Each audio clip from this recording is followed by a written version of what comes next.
Hello everyone, कैसे हैं आप सब लोग। उम्मीद करती हूँ कि आप सब ठीक होंगे। तो आज मैं आप सब के लिए लेके आई हूँ न्यू टॉपिक और मेरे टॉपिक का नाम है हिंदी वर्णमाला का अंग्रेजी रूप, जिसमें हम सीखेंगे बच्चों को वर्णमाला से अंग्रेजी कैसे सिखाएं। जैसे कि अगर बच्चे इसको अच्छे समझ जाते हैं तो बच्चे जो हैं रीडिंग करने में बिल्कुल भी नहीं हिचकिचाते हैं और अच्छे से वो रीडिंग करते हैं और अक्सर जोड़ करके वो अच्छे से रीडिंग कर सकते हैं। तो चलिए स्टार्ट करते हैं अपनी वीडियो। अगर मेरी वीडियो पसंद आए तो मेरी वीडियो को लाइक करें और मेरे चैनल को सब्सक्राइब करें। तो चलिए स्टार्ट करते हैं अपनी वीडियो।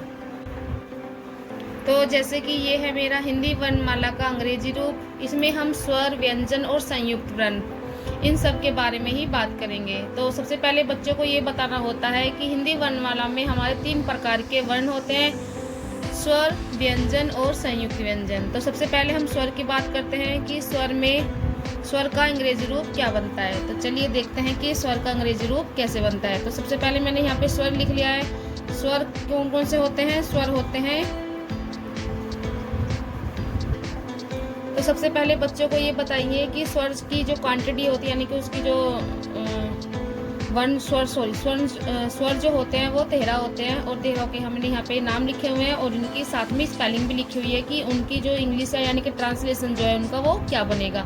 अगर बच्चे ये करना सीख जाएंगे तो बच्चे जो है आसानी से इंग्लिश बना सकते हैं किसी भी वर्ड, किसी भी अक्षर की। जैसे कि आप बच्चों को सिखाएं सबसे पहले, तो देखते हैं जैसे कि ए का क्या बनेगा? ए। आ डबल ए। छोटी से इमली का क्या बनता है? आई। बड़ी से ई का डबल ई।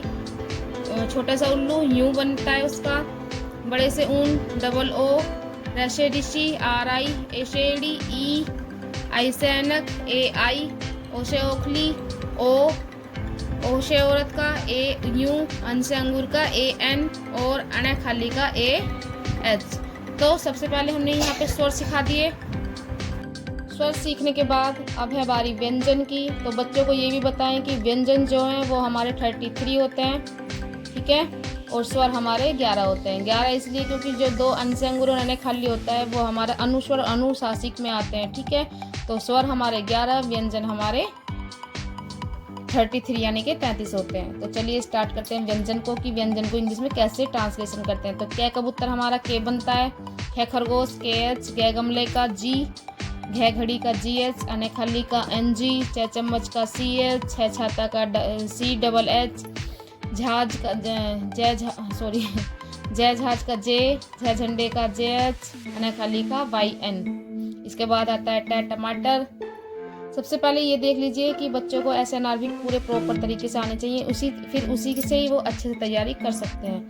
ट टमाटर का टी। ठ ठटेरा का टी एच। ड डमरू का डी। ढ ढक्कन का डी एच। अने खली का एन। त तरबूज का हमारा टी। थ थर्मस का टी एच। द दवात का डी। ध धनुष का डी एच।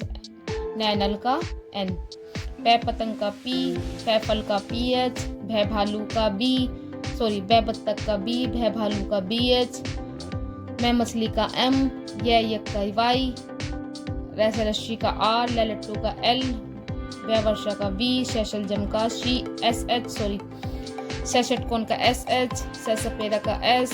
है हल तक एच। तो मैंने है हल तक इसलिए लिखा है क्योंकि है हल तक ही हमारे व्यंजन होते हैं और जो हमारे 4 वर्ड होते हैं छ छतरिया त त्रिशूल ज्ञानी और शर्मिक, ये हमारे होते हैं संयुक्त व्यंजन। संयुक्त व्यंजन इसलिए क्योंकि इसमें जो है व्यंजन 2-3 व्यंजन को मिल करके यहाँ पे ये बनते हैं। जैसे कि छ छतरिया में आप देख सकते हैं कि KSH इसकी ट्रांसलेशन यानी कि इसका अंग्रेजी का रूप है। त्रिशूल TR। ज्ञानी का JN और शर्मिक का SHR। तो ये सब बच्चों को अगर आप करा देंगे तो बच्चा अच्छे से इसको अगर लर्न कर लेगा तो वो अच्छे से रीडिंग भी कर सकता है अक्सर जोड़ करके। तो एग्जाम्पल के लिए मैंने अभी वर्कशीट बनाई है, उसको भी देख लीजिए। तो जैसे कि मैंने यहाँ पे आपको सिखाने के बाद बच्चों को इस तरीके से वर्कशीट बना करके देनी है कि बच्चों को इंग्लिश में नाम देना है और बच्चे उसका खुद ही इंग्लिश यानी कि अंग्रेजी का ट्रांसलेशन करेंगे। जैसे कि मैंने पहले यहाँ पे क्या लिखा हुआ है? कमल। तो कमल का क्या बनेगा? के का क्या बनता है? के। मैं का एम। एल का ए एल कमल। तो बच्चों को ये सिखाइए। ले का बनता है एल, के ए, लेकिन जब हम नाम लिखते हैं तो हमें के साथ ए भी लगाना पड़ता है, तो KAMAL कमल। अब है जैसे कि नेहा, तो नेहा का क्या बनेगा N, ए का क्या बनता है E, है का H, आ का A, तो नेहा की स्पेलिंग क्या बनेगी ये। अगर बच्चा डबल ए लगा देता है जैसे आ में, तो आप बोले कि नेहा ए, जब किसी का हम नाम लिखते हैं तो उसके साथ सिंगल ए ही लगाते हैं, कभी कभी डबल ए लग जाता है, जैसे कि शालू, तो SHAL का क्या बनेगा L, ले का सॉरी, और यू का क्या बनेगा यू, तो क्या हो गया ये शालू। फिर है पूजा, तो P, ऊ का क्या बनता है डबल O, जे का J, और आ का क्या बनेगा A, तो पूजा। तो आप इस तरीके से बच्चों को कुछ भी नाम लिख करके दे सकते हैं, बच्चा उसका खुद ही यहाँ पे इंग्लिश यानी कि उसका ट्रांसलेशन करेगा। तो कैसे लगी मेरी वीडियो? अगर मेरी वीडियो पसंद आई है तो मेरी वीडियो को लाइक करें, मेरे चैनल को सब्सक्राइब करें। Thank you.